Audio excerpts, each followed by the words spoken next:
Yes. Good evening, dear students. Welcome to all of you in NCI classes. Today we are starting next method, that is third method, expenditure method. In previous class we complete second method, income method, and now we are starting expenditure method. Third, please write expenditure method. Expenditure method. Expenditure method is based on expenditure. It means it is based on the expenditure related to household, expenditure related to government, expenditure related to business, and then after net export. So we will prepare a flowchart for it for easy understanding. So in expenditure method we include different types of expenditure. Please write the name of some few names are different names are there. Expenditure method or investment method. Investment method, कभी कभी आपको ये भी बोल देगा कि investment method बताइए। और एक नाम इसका और होगा income disposal method. Income disposal method. Disposal means after earning we will dispose our income. We know that in our routine life, after earning the income we buy something, we go to market. That means we are disposing our income. So it is also known as disposal method. Now what types of final expenditures are used in it? So please write component of final expenditure. Components of final expenditure.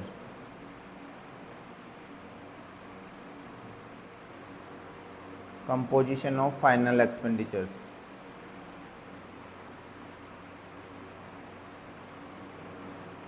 So it is so easy.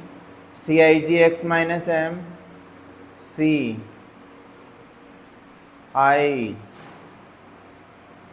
G, and this is net export. Net export, तो आप इसको ऐसे याद रख लेंगे x minus M. x means export और m means import, और इन सबको यदि आप प्लस कर देते हैं तो ये हमारा बन जाएगा GDP MP। इन सबको प्लस कर देंगे तो ये हमारा कौन सी इनकम बन जाएगी? GDP MP। कौन से मेथड से? एक्सपेंडिचर मेथड से। तो सबसे पहले तो आप इसको शॉर्ट में याद रखेंगे, बिल्कुल आपके दिमाग में सेट होना चाहिए CIGX minus M, consumption expenditure method. C means consumption, I means investment, G means government expenditure, and X minus M means export minus import, और we can say net export. But generally when you will do question, you will not find the name consumption.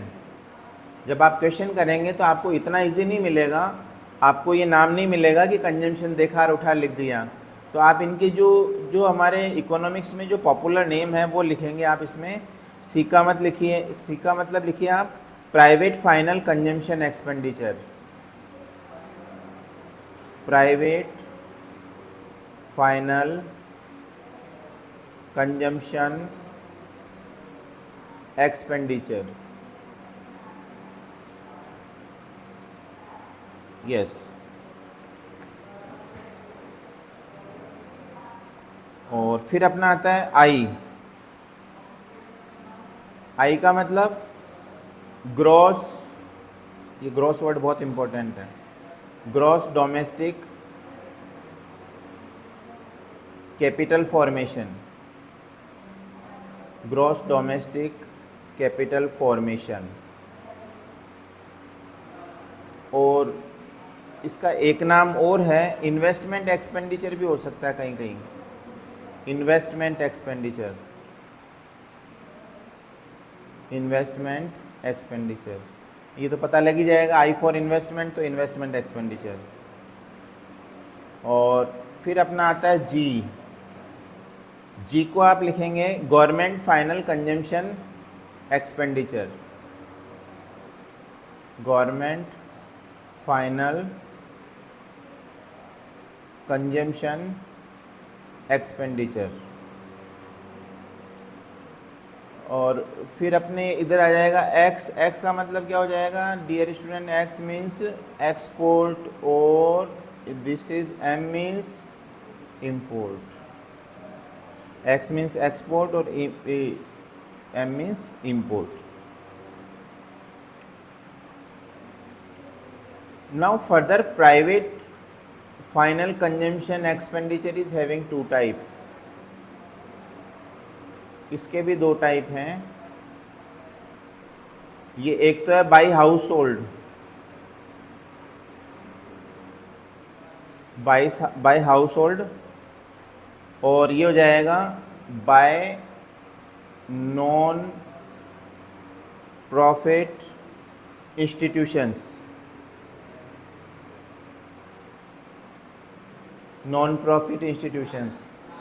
So dear student, in this we include NGOs, NGOs होती है ना अलग अलग जो welfare के लिए काम करती है, तो उनका एक्सपेंडिचर दिया हुआ हो तो वो भी हाउस होल्ड का ही माना जाएगा। और clearly it has mention household expenditure और non profit organisations expenditure. And in investment expenditure, investment में भी अपने दो टाइप होंगे। इन्वेस्टमेंट को मैं अलग डिफाइन करूँगा, यहाँ पे स्पेस नहीं है, और बाकी ये क्लियर है। ये स्लाइड नेक्स्ट लेंगे हम। यस, आप इसमें आप अपनी कॉपी में इसको लिख लेना। यस, ये मैं इन्वेस्टमेंट के लिए अलग बना देता हूँ। इसमें इन्वेस्टमेंट का जो अपना आई था, ये आई का नाम पूरा क्या हो गया, gross domestic capital formation.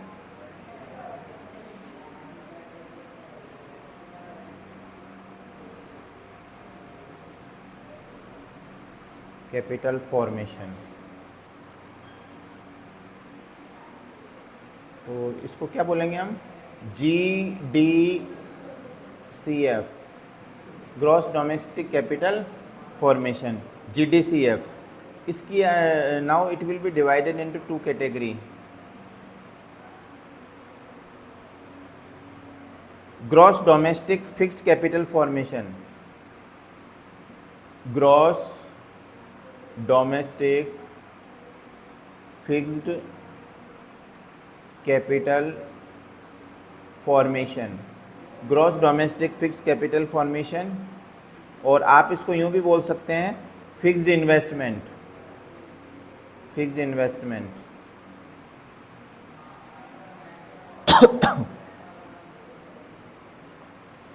Dear student, but we know that every year investments are not fixed. It means if we are using plant machinery and other things, these are the fixed investment. But we have the investment of stock also. In our business, we are having the stock of investment of stock also. हमारे business में stock का भी क्या होता है, investment होता है. It means any seller or the producer is selling the commodity that is sold to the consumer, but some stock every time he is having in his premises.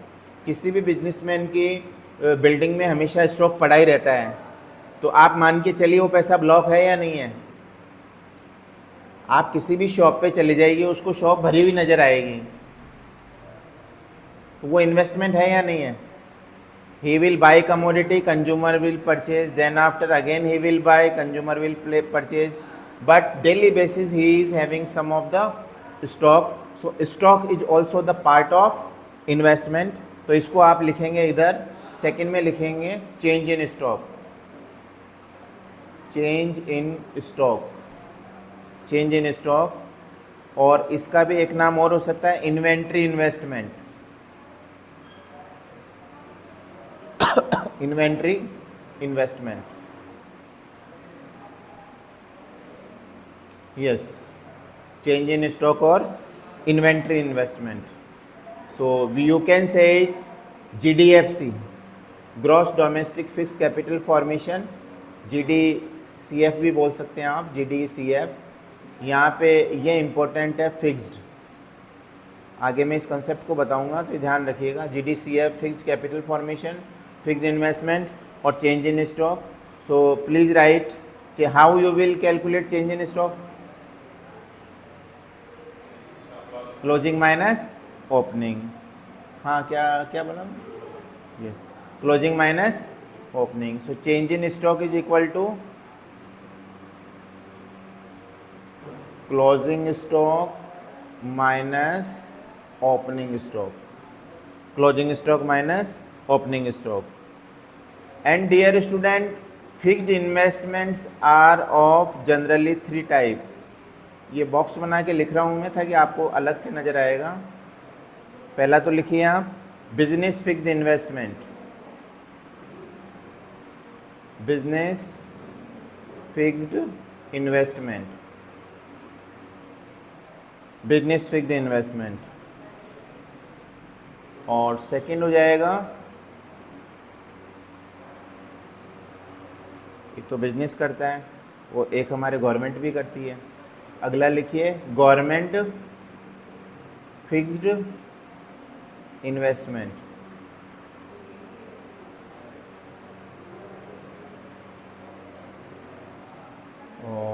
और कौन करता है इन्वेस्टमेंट? हाउस होल्ड भी करता है। Yes, इसमें लिखो investment on, please right in investment on residential constructions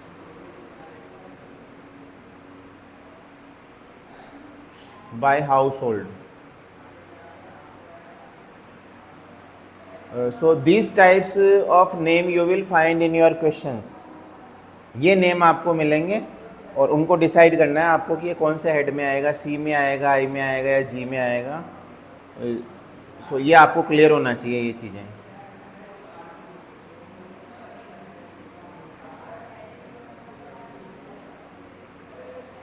So now I want to repeat it.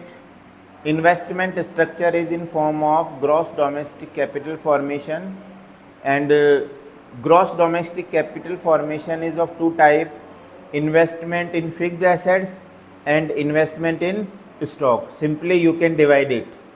आपको इन चीज़ों में ज़्यादा फ्लो चार्ट में उलझोगे तो दिमाग ख़राब हो जाएगा। There are 2 things: investment in fixed assets and investment in stock. You can see in it there are 2 things: investment in fixed assets and investment in stock. In every year we are having the change in stock, so closing stock minus opening stock. और fixed जो आपका जो fixed होगा, fixed assets होगी, fixed assets में 3 are the user basically: household, business and government. So business is using fixed assets, household is using fixed assets, and government is also using fixed assets. So all the assets we will club. So this is the concept of gross domestic capital formation. Now one important concept is related to it with reference to change in stock and depreciation. So you should understand it. Then after we will start question. Yes. Please write gross domestic capital formation. Gross domestic capital formation. Gross domestic capital formation. Gross domestic capital formation. GDCF. अब ये कैसे calculate करेंगे? Equal to, suppose that you have given gross domestic fixed capital formation. Gross domestic fixed capital formation. So dear student, it is not complete. Can you tell me what is the difference between 2 sentences? ये मैंने जो 2 line लिखी है इनमें difference क्या है? Gross domestic capital formation और नीचे है gross domestic fixed capital formation. इसका मतलब है कि ये तो क्या बता रहा है, this is only telling fixed investment, this is only telling fixed investment, it means investment is fixed and we are calculating gross domestic capital formation. तो how we will calculate it, आपको इसमें क्या प्लस करना पड़ेगा, plus change in stock, इसमें आप add कर देंगे change in stock. So if in your question GDFC is given and change in stock is given, तो फिक्स्ड इन्वेस्टमेंट में किसको प्लस कर देंगे, change in stock, then you will get gross domestic capital formation. Second concept is related to depreciation, again right gross domestic capital formation, gross domestic capital formation.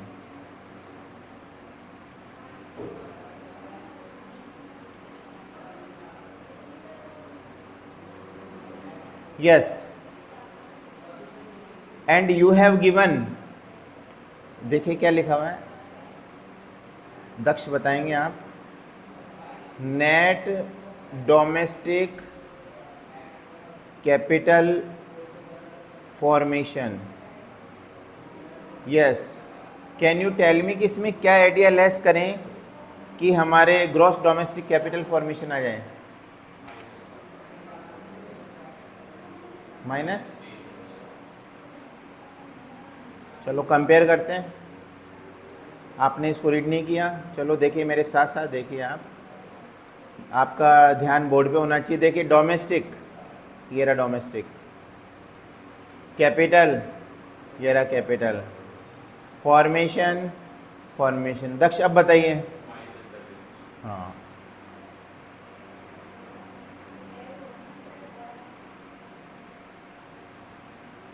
Add और less, gross निकालना है,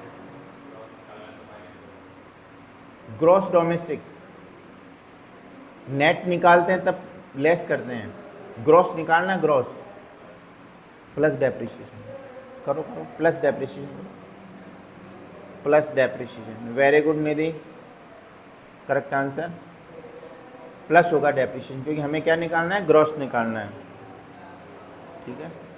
ये depreciation का concept था, ऊपर देख लो है सेम ही, ग्रॉस डोमेस्टिक कैपिटल फॉर्मेशन। एक बार और लिखिए, gross domestic capital formation,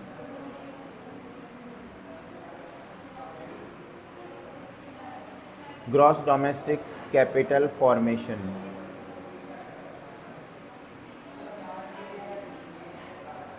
is equal to net domestic fixed capital formation. Yes, to calculate gross domestic capital formation and a given net domestic fixed capital formation, what we will add or less? कीजिए compare, domestic capital formation. निधि बताइए, depreciation, हाँ, और change in stock भी add होगा। Yes, because fix capital is given और हमें निकालना है डोमेस्टिक, हमें ग्रॉस डोमेस्टिक कैपिटल फॉर्मेशन निकालना है, तो फिक्स होता है तो हमें फिक्स में क्या ऐड करना पड़ेगा, चेंज इन स्टॉक। तो यहाँ पर हो जाएगा एक तो plus depreciation and plus change in stock.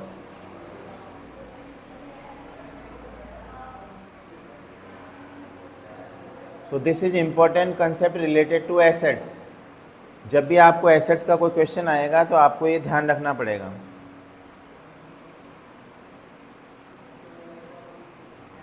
Yes, now we will do some exercise related to it. Yes,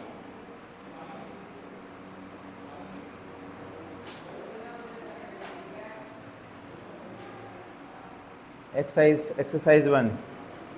Yes, NDCF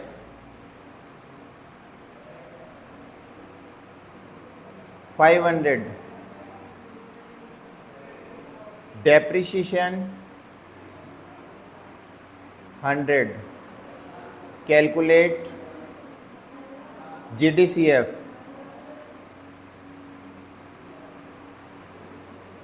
Yes, so again we will follow the same rule. Already I have told you to calculate and given. यहाँ पे लिख देंगे to calculate and here you will write given. Yes, 600. So to calculate GDCF and given NDCF. Your answer is right. So we will compare DDCCFF.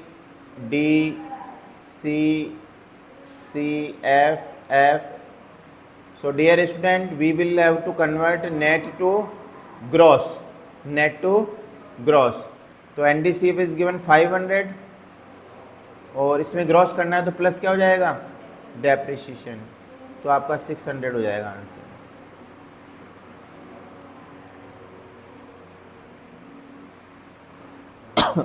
Next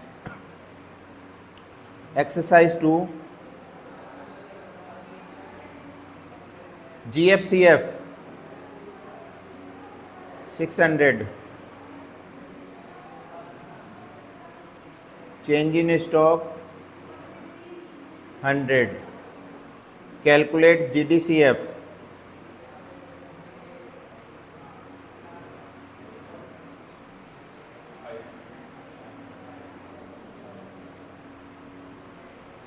How 500? To calculate GDCF and given GFCF. Gross, capital, formation, fixed to domestic. Yes, plus change in stock.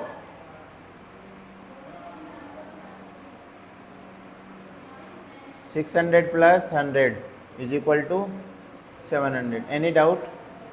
ये एक छोटा सा concept है लेकिन ज़रूरी है, इसके बिना आप बड़े क्वेश्चन नहीं कर पाएंगे, क्योंकि आपको ऐसा CIG X माइनस M मिलने वाला नहीं है कि सीधा दे देंगे. वो छोटे बच्चों वाले सवाल स्टार्टिंग में टीचर भी आपको समझाने के लिए ज़रूर करवा देगा, बाकी इन CBSE and RBSE pattern you will not find such types of question, so it should be clear about it. Next exercise 3rd, NFCF 700, depreciation 200, change in stock 100, calculate GDCF.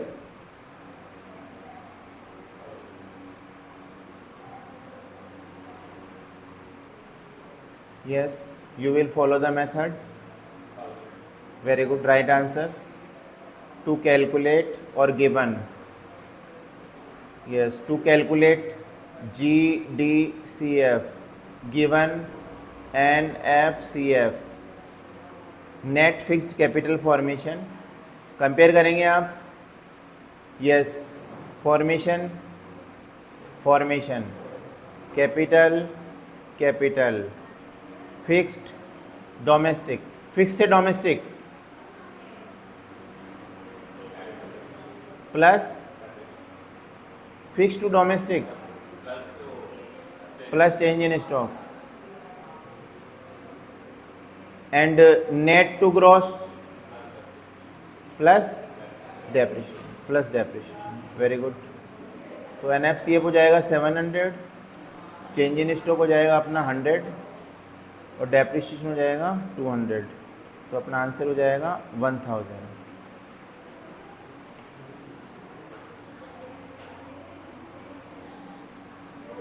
This is the concept related to gross domestic capital formation, and in my previous classes already I have told you the concept of export and import, net export and import. Any doubt about it? Net export and import plus minus concept कर लोगे ना ये? Export का plus में होना, minus में होना, if only export is given or only import is given and we are calculating net export. One example I want to share with you. Calculate net export. Export is equal to 500. Calculate net export. 500 हो जाएगा.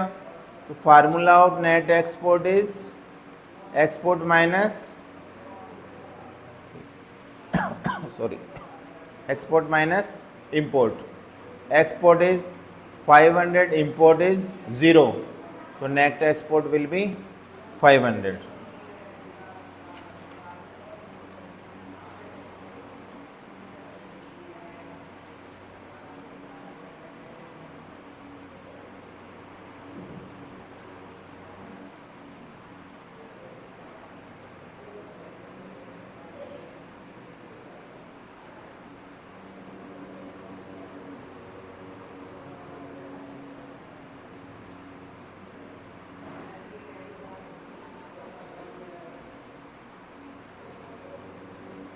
Next slide.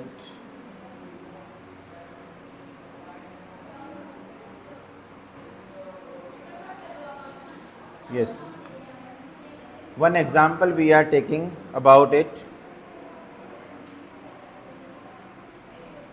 Yes, please write gross investment.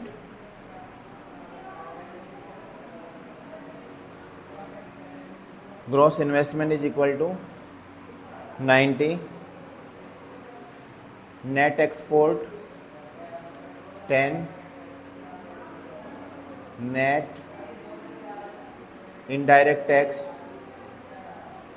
5, depreciation 15, NFIA minus 5, private consumption expenditure 350,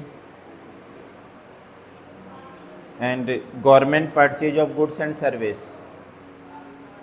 Government purchase of goods and service 100.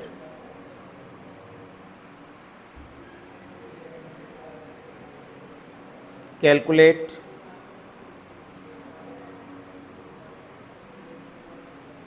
GDP, MP and GDP FC. We will calculate both GDP MP and GDP FC. And one question will come by which method? Surely you will find that it is related to expenditure method, because other contents are not given related to income method or GVA method. So dear student, now we will start question. Please pay attention. Yes, GDP MP. What will be the formula? CIGX minus M. C plus I plus G plus X minus M. Yes Daksh, C बताइए consumption. Yes, आप board पे भी ध्यान रखिएगा. देखो मैं कुछ underline कर रहा हूँ. सी ऐसे ध्यान रखेंगे. सी ये अंडरलाइन कर रहा हूँ कंजम्पशन. तो C will be 350. Very good.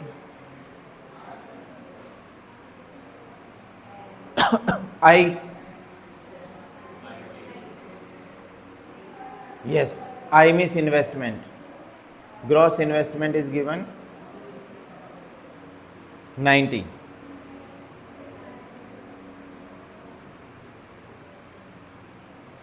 Ji,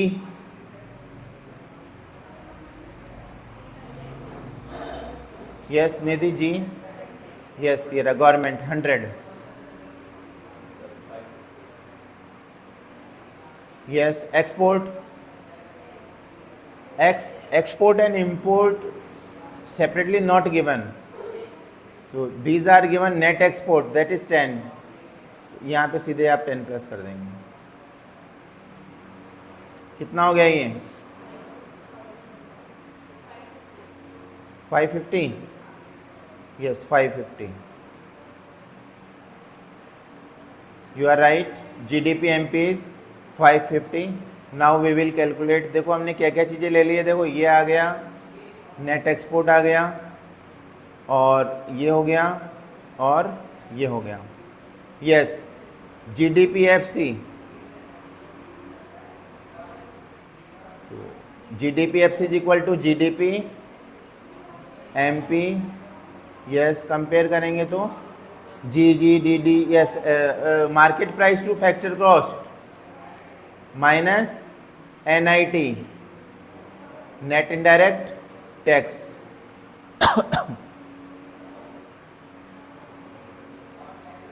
GDP MP 550, yes Daksh NIT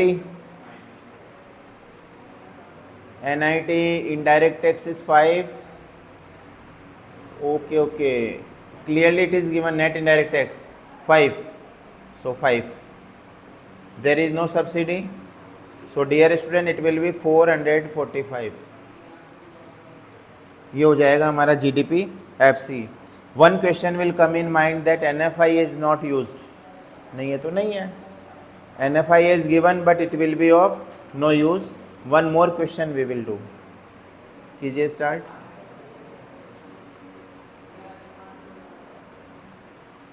Yes,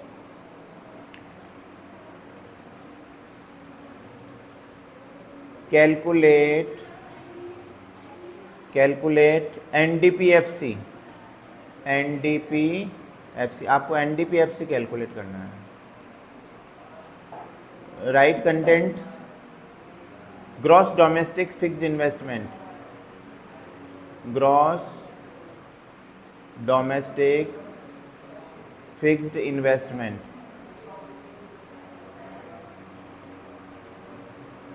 $10,000.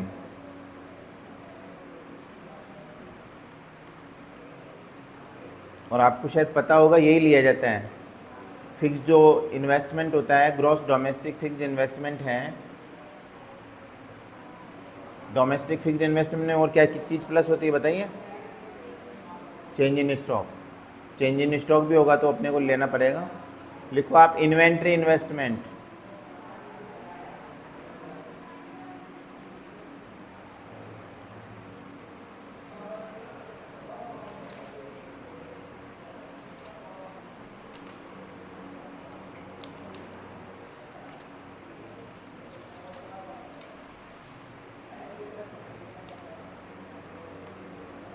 Inventory investment 5,000. Depreciation 2,000. Indirect tax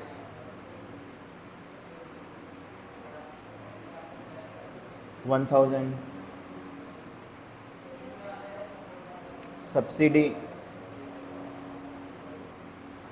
subsidy हो जाएगी अपने 2,000. Consumption expenditure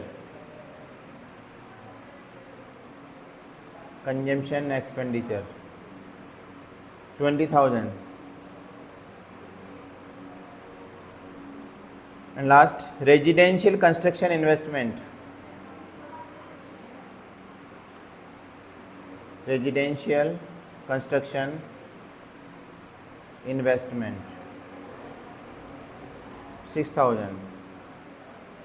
Yes, so dear student, first we will if we want to calculate NDPFC, but we know that by the certain content we will calculate it will be GDPMP. तो better और अच्छा और easy क्या रहेगा कि हम सबसे पहले क्या निकालें? GDPMP. Solution. Yes, GDP is equal to क्या हो जाएगा, CIG x minus M, C plus I plus G plus X minus M. Yes, C बताइए दक्ष। Very good, 20,000। निधि बताइए आई इन्वेस्टमेंट। यस, इसमें ये आएगा रेजिडेंशियल कंस्ट्रक्शन इन्वेस्टमेंट। तो आप चाहें तो इनको अंडरलाइन भी कर सकते हैं।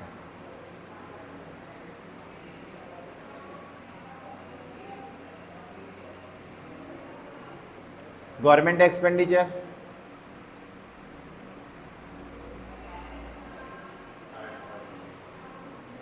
इन्वेस्टमेंट, इन्वेंट्री इन्वेस्टमेंट और ग्रॉस डोमेस्टिक फिक्स्ड।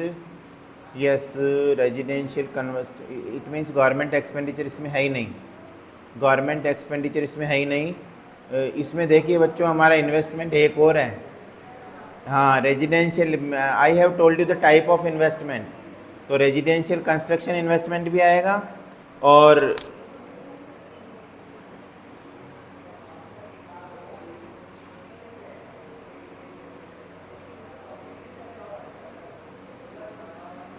एक मिनट,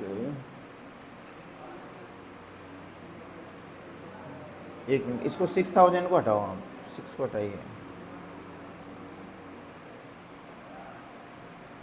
पहले इन्वेस्टमेंट ये लेंगे हम, ये रहा इन्वेस्टमेंट आई, और इसमें चेंज इन स्टॉक को क्या कर देंगे प्लस, तो ये इन्वेंट्री इन्वेस्टमेंट ये आ जाएगा, ये चेंज इन स्टॉक आ जाएगा ये, तो ये जाएगा 10,000 प्लस 5,000।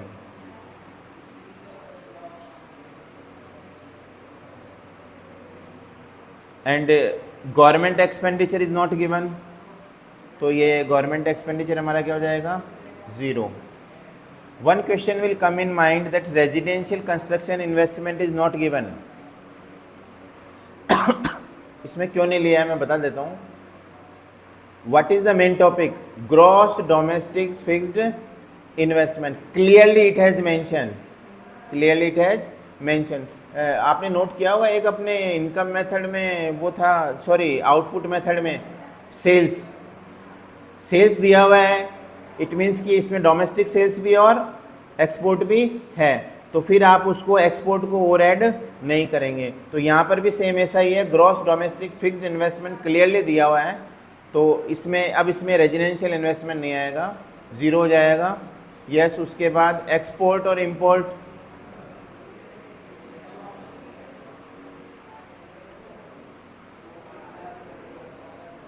ये भी दिया हुआ नहीं है। Gross domestic fixed investment, inventory depreciation, direct tax, subsidy, consumption expenditure, yes नहीं है बच्चों, ये भी 0 हो जाएगा।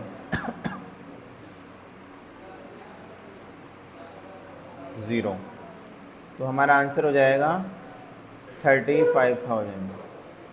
तो हम इसमें से देखो कौन कौन सा ले चुके हैं, ये हो गया, कंजम्पशन हो गया, बस। Now NDP FC and given हो जाएगा GDP MP। यस, कंपेयर कीजिए, G to net, gross to net minus depreciation, domestic same, PP same, market price to factor cost minus NIT। Yes, GDP MP दिया हुआ है 35,000 and depreciation is given 2,000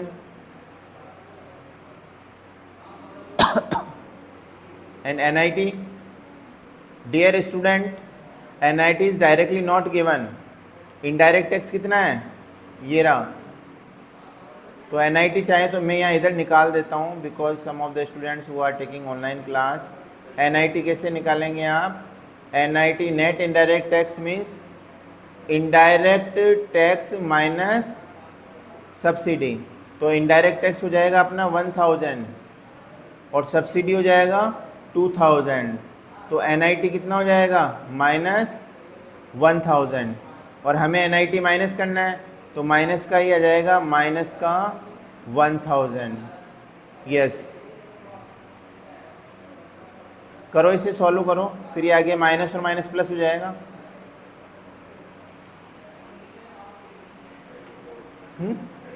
yes, answer will be 34,000।